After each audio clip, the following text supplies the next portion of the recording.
My name's Julian Richards and I'm an archaeologist, and I've been working in Wessex for about 40 years now, studying the archaeology and particularly the prehistory of the chalk.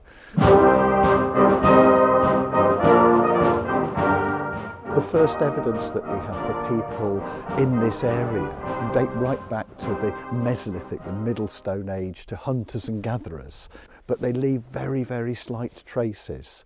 And it's only when you move into the Neolithic, the New Stone Age, and this is about 5,500, 6,000 years ago, that we start to find more evidence for people leaving an impact in the landscape that we can read.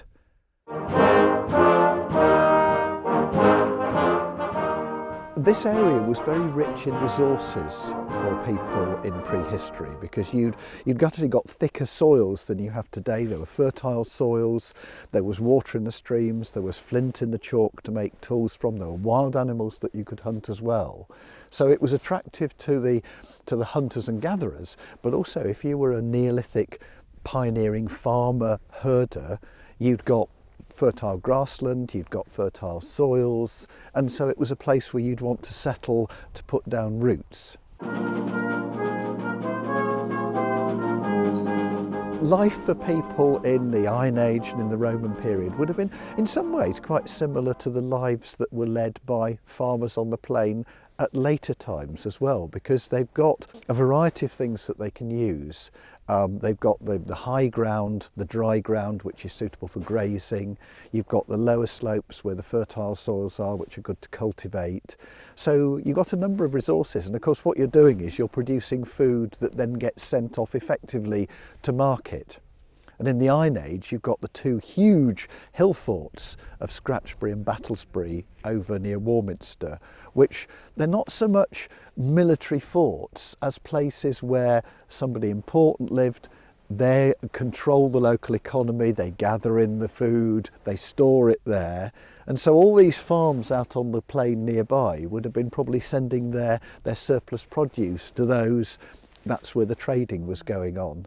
So it would probably have been quite a harsh life, because you are still at the mercy of the environment and of the climate and of cold winters and here in Imber of floods, because it's hard to believe, but the Imber Dock, the stream that intermittently flows through here, in the past, in historic times, was flooded so badly that it swept houses away. And of course, you'd still have had that same problem back in prehistoric and Romano-British times.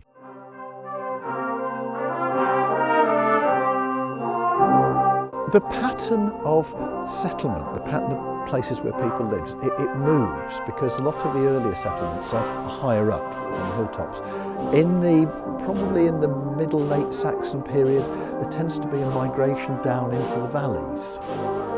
And this is obviously an ideal place. And we don't quite know how far the history of Imber goes back. We know it's mentioned at Domesday, which implies that it was here earlier, but quite how far back it goes. But this is a pattern that you see in all the river valleys.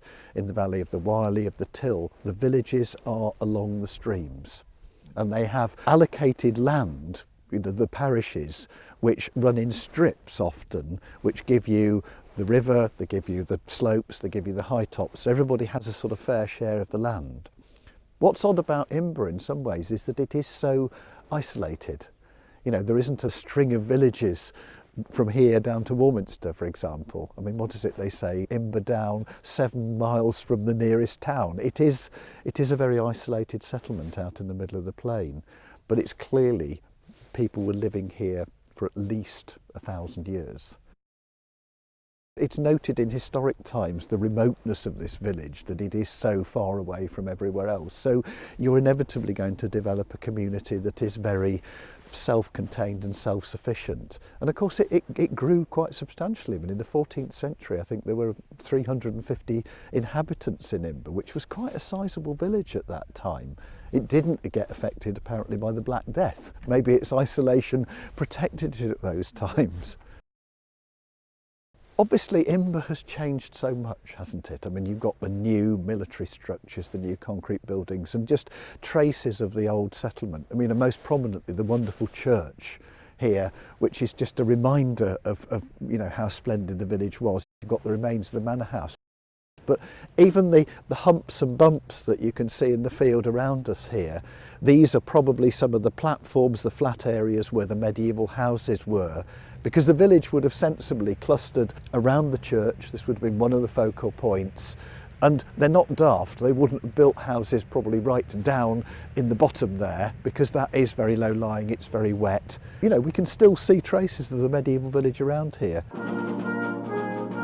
Archaeology sometimes I think is seen as being about objects and about humps and bumps and sites and things like that, but of course what we mustn't forget is that it's about people, and the people who lived here and made their impact on this landscape over thousands and thousands of years. And of course the fascination is that these days we can find out so much more about people by using science and forensics to discover more about their diet and their lives. And I think that helps to sort of in some ways bring the past to life, you know, and this is what I hope happens with Imber, is a reminder that this was a living place with living people, and the people who are buried in the churchyard there, they're all part of the history of this place, but only the people that lived here in the last few hundred years, and that this is a place where people have lived, worked, died, made their impact over thousands and thousands of years. So the whole of the plain, and this place especially, have got such a rich human history.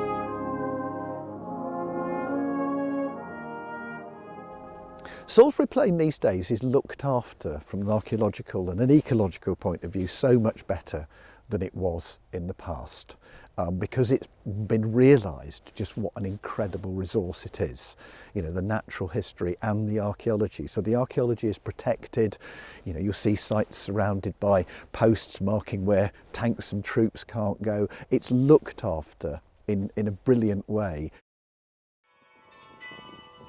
I hope that access to the church continues and that more people can come here and discover what a wonderful place it is and how it's got a sort of resonance with people today as well. It is a very special place. You know, I've found in the short time that I've been involved here that it's got a very strong spiritual feeling, and this is why I'm always happy to come out here and do whatever I can to help with this, because it is a wonderful place with a wonderful atmosphere.